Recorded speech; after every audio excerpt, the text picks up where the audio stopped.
Olá, sejam bem-vindos ao programa Viver com Saúde. O nosso programa é transmitido pelas multiplataformas digitais da Igreja Cristã Maranata. Hoje nós vamos continuar conversando com a doutora Elizabeth Berlotti sobre o tema diabetes. Tem muita coisa ainda interessante sobre esse tema e eu queria agradecer a sua presença no programa de hoje mais uma vez. Eu que agradeço a oportunidade mais uma vez de estar aqui, trazer um pouco mais de informação para os nossos irmãos na fé e também para a população de maneira em geral. Então, doutora Elizabeth, a gente foi falando um pouco sobre a diabetes, né, sobre o aumento da insulina, da glicemia, falamos um pouco sobre cuidados, sobre as complicações que podem advir da diabetes. Mas aí, como que o paciente que tem diabetes, que é diagnosticado com diabetes, ele pode controlar, saber se a glicemia tá boa, se não tá? Como é feito esse controle de forma geral? Então, existem os aparelhinhos que são os glicosímetros e esses aparelhinhos, eles vêm com as fitinhas, as tira-testes que a gente fala, que a gente nomina, ele insere nesse aparelho. São compradas também as lancetas, né? Então ele fura o dedinho e aí coloca uma gotinha de sangue ali naquela tira-teste que está acoplada ao aparelho. Ali vai aparecer a glicemia dele naquele momento. Esse aparelhinho é um aparelhinho realmente para controle, não é para diagnóstico, não é para outras coisas. E é um monitoramento que ele faz na casa dele. Geralmente, pelo SUS, esse aparelho é fornecido para os pacientes que são insulino-dependentes. As outras formas de diabetes, não. Então, o paciente vai ter acesso nessa situação. Na rede privada, o paciente pode comprar o aparelho, pode comprar as lancetas, a fitinha, a tira-teste, para estar fazendo aí a monitorização dele. Existem também outros dispositivos. Existem alguns glicosímetros que nós colocamos, né? O paciente coloca no braço e ele não precisa de ficar se furando todos os dias. Isso já é algo mais tecnológico. O paciente pode adquirir na rede privada e aquilo dali é trocado a cada 14 dias. E mede a glicose dele a cada minuto. Então faz realmente uma curva bem legal, traz um resultado bem interessante de acompanhamento e os dados são enviados por Bluetooth no celular. Então ele vai ter aquilo dali, tem que estar sempre conectado ao celular. Se desconectar, esse glicosímetro ele para de fazer a aferição. Então é muito interessante isso daí, vale a pena, tem várias marcas no mercado, mas prioritariamente é pelo o método mais antigo, né, que a gente já usa há algum tempo, é o glicosímetro realmente, que você coloca a fitinha ali e tira a gotinha de sangue e faz a sua mensuração ali. Aí o paciente vai vendo como que está a glicemia dele. O pós-prandial, né, que é depois de uma refeição, como é que está? O antes da refeição, quando ele acorda, como é que ficou essa glicemia, né? Geralmente no paciente insulino-dependente. Então ele vai fazendo esse monitoramento e vai sendo reavaliado pelo médico. Nós orientamos o paciente bem compensado a passar pelo menos 2 vezes por ano com o médico, minimamente. O paciente que não está bem compensado, nós orientamos, aí vai ser de acordo com a orientação médica, às vezes vai ter que ir daqui a 30 dias ou a cada 90 dias, enfim, de acordo com a situação dele, ele vai estar acessando o médico. Mas o bem compensado 2 vezes por ano minimamente. Entendi. Aí quando ele vai ao médico, faz os exames laboratoriais e tudo para fazer essa análise, né? Exatamente. Então, assim, você falou interessante desse aparelhinho que coloca no braço, né? Então, são novas tecnologias. O mercado tem evoluído nessas tecnologias para o controle do paciente. Sim, é muito interessante. Saindo um pouquinho do âmbito do SUS, falando um pouquinho mais da rede privada, nós sabemos que esse glicosímetro que você coloca, acopla, você não vai ter que ficar furando o dedinho toda hora ali. Por quê? Porque ele vai fazer a mensuração. E você ainda pode programar, por exemplo, eu quero que me avise quando a minha glicemia estiver acima de X. Aí você programa ele para isso. Se eu estiver fazendo um quadro de hipoglicemia, você programa, tem as opções. Ele vai monitorar de qualquer maneira, mas você ainda pode colocar esses parâmetros para ter um melhor controle, né? Às vezes está dormindo, fez uma hipoglicemia, aí apita ali, você acorda e já vai, né, fazer o que tem que ser feito de acordo com a mensuração. Existem outros aplicativos também que você pode instalar no celular, enfim.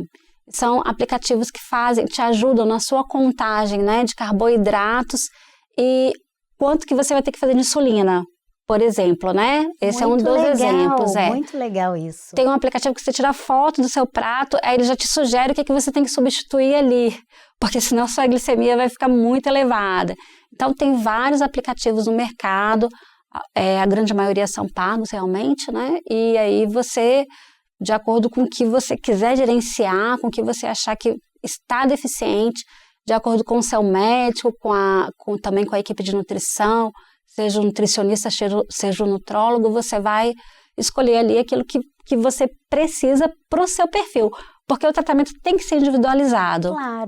Claro, muito bom. E assim, se você, diante de um diagnóstico de diabetes, o que você fala para um paciente? Assim, porque eu acho que, primeiro momento, eu acho que o paciente fica desesperado. Mas assim, o que você fala? O que você daria de orientação, de conselho para um paciente com diabetes? Então, nós trabalhamos muito com a prevenção. Então, nós não queremos que o paciente chegue ao quadro. Então, eu já oriento a todos realmente a reduzir o consumo de carboidrato, principalmente os refinados, pão, bolacha, biscoito, macarrão, polentas, tudo que vem do milho, do trigo, do arroz, enfim, mandioca, tapioca, crepioca. Tudo isso nós pedimos já para o paciente não consumir em excesso, né? Na realidade tem que ser uma quantidade bem pouquinha para não chegar ao diabetes. Uma vez que ele já tem um diagnóstico estabelecido, como você falou, vai ter que fazer isso tudo mesmo, né? E aí eu falo o seguinte, diabetes é uma doença que tem controle. E a pessoa pode ter a vida normal, igual a qualquer outra pessoa não diabética, pode levar a sua vida normal, pode casar, ter seus filhos, trabalhar, fazer o que for, tudo aquilo que é necessário, que a gente faz normalmente, desde que ela controle bem a sua glicemia. E isso, com orientação médica, com orientação nutricional, com a orientação até mesmo do educador físico, né, numa academia, você vai conseguir esse controle. Dificilmente um paciente é extremamente tão resistente à insulina que ele não consiga esse controle. Na maioria dos casos, ele consegue esse controle. Então, não adianta você ficar na fase da negação. Eu não queria ter doença, eu não quero fazer isso, eu não vou fazer isso. Tem que sair da fase da negação e começar a tratar, e tratar de maneira adequada. Então, o meu conselho para o paciente é que diabetes tem controle, não tem cura, mas tem controle. Uma vez diabético, seja tipo 1, seja tipo 2, o necessário é você mudar o seu estilo de vida, fazer o tratamento adequado. Se houver alguma reação adversa ao medicamento, porque pode acontecer, existem medicamentos, né, que pode trazer um pouquinho de náusea, né, um desconforto gástrico, diarreia, relata para o seu médico, porque ele vai trocar aquele medicamento ali para você não... Porque nós queremos que o paciente tenha adesão ao tratamento. Nós vamos fazer o possível para que isso aconteça. Então, você tem que relatar. Mas se você não relata, o médico não vai adivinhar. Então, você precisa de relatar para o seu médico se está acontecendo alguma situação adversa, porque o medicamento vai ser trocado. Nós temos muitas opções. Não é? Antigamente, a insulina ela era extraída do porco. Então, tinha muita reação alérgica. Entendi. Atualmente, não é mais assim. Né? Feito por biotecnologia. Então, nós temos muitas opções. Existe até insulina nasal. Então, existe a insulina que você coloca, não é, realmente como um jatinho ali nas narinas. Então, nós temos muitas opções. Então, você tem que relatar para o seu médico para você ter aderência ao seu tratamento. Então, o importante é aderir ao seu tratamento. Uma vez diagnosticado, tem que ter adesão ao tratamento. E tem que estar ali com o seu médico, caminhando com ele. Fazer o diário alimentar. Eu não tenho acesso ao aplicativo, então vou fazer o diário alimentar. Buscar a orientação do que você pode, do que você não pode comer. Mas eu nunca mais vou poder comer um brigadeiro. Praticamente nunca mais. Mas existem várias opções. 0 açúcar. Sim. Que você pode fazer uso. Na realidade, todos nós deveríamos deixar o açúcar um pouquinho de lado. Sim. Porque a gente sabe que o açúcar, né, ele tem uma atuação no cérebro, no circuito de recompensa cerebral. Então, ele atua ali naquele circuito de recompensa e te dá aquele prazer. Então, quando a gente come ali as papilas gustativas, ele manda aquele segundo mensageiro para o nosso cérebro, e aí a serotonina, a dopamina, né, no circuito de recompensa, eles são neurotransmissores que são liberados em função desse consumo de açúcar. Então, na realidade, é um poder viciante realmente de um vício. Então, nós não deveríamos comer tanto açúcar quanto nós comemos, né, na nossa dieta. Isso daí é importante que as pessoas saibam, porque também faz parte da prevenção. E para o diabético, principalmente, que ele não vai consumir isso mesmo. A gente falou um pouquinho, né, de tecnologia, na parte de monitoramento. Você falou também de uma série de avanços também na parte da insulina, né? Vários tipos de insulina. Sim. Que têm sido desenvolvidos, também medicações, né? A gente vê cada dia mais outros tipos de medicação. Sim. Então, assim, a gente tem a tecnologia ajudando o paciente, os aplicativos para controlar a alimentação, para ajudar nesse controle. Isso é muito bom. Isso é muito bom ver a tecnologia ajudando o paciente a controlar a sua doença, né? A ter uma nova forma de viver, de se organizar, até se organizar, se planejar, né? Vou ter um evento, acho que vou comer um pouquinho mais tarde, então controlar o que está ingerindo durante o dia. Comer um pouquinho a mais, a insulina aumentou, saber, a glicemia aumentou, saber que vai precisar dosar um pouquinho melhor a insulina, né? Isso. Os pacientes que são insulino-dependentes, eles têm uma insulina que é pela contagem de carboidratos. Então, de acordo com aquela contagem, né, o valor da glicemia, ele vai aplicar mais unidades ou menos unidades de insulina. Nós temos alguns tipos de insulina, que são as insulinas rápidas, as mais lentas, as ultra rápidas, que o paciente vai fazer uso delas ali de acordo com a necessidade. Às vezes, vai ser mais de um tipo de insulina para o paciente. Muitas vezes também, a gente faz uso dos hipoglicemiantes orais, associado às insulinas. Então, muitas vezes a gente também lança a mão desse recurso. Alguns pacientes ficam só com os hipoglicemiantes orais ali o resto da vida dele, sem maiores complicações e principalmente fazendo a dieta com restrição dos açúcares. Né? Aí ele vai viver bem tranquilamente, mas a dieta é uma coisa que é fundamental para o diabético, mas para todos nós, até porque a nossa dieta ocidental, ela não nos ajuda, ela nos prejudica a termos, ela corrobora para que venhamos, a partir da 4ª década de vida, a ter o diabetes tipo 2. O exercício físico também ajuda no controle, não ajuda? É fundamental. A atividade física, o paciente diabético, ele precisa de fazer atividade física, porque a gente sabe que o músculo, a musculatura da gente, ela ajuda nesse controle glicêmico aí. Então, não existe. Preconizado é 150 minutos de atividade física por semana para todos os indivíduos. Então, nós precisamos realmente, o diabético fundamental, ele não tem outra opção. Para ele é tratamento, é remédio, junto com os medicamentos todos que ele já vai estar tomando. Às vezes, o paciente que chega com diagnóstico de pré-diabetes, ele só com controle glicêmico, ele já consegue levar esses níveis da glicose de jejum dele, da glicada, para os níveis normais. Então, ele não caminha para o diabetes. Eu sempre falo assim com o paciente, quando ele chega no consultório, olha, você está com tudo na mão. Vai ser uma escolha você ficar diabético ou não. Se você conseguir mudar o seu estilo de vida, você não vai virar porteira para o diabetes. E aí, muitas vezes, a gente consegue realmente esse resultado, que o paciente realmente se enquadra, ele começa a fazer atividade física, porque sempre tem a desculpa do tempo, né? Eu não tenho tempo para fazer atividade física, mas é aquela velha história, se não tiver tempo para atividade física, vai ter que ter tempo para doença. É verdade.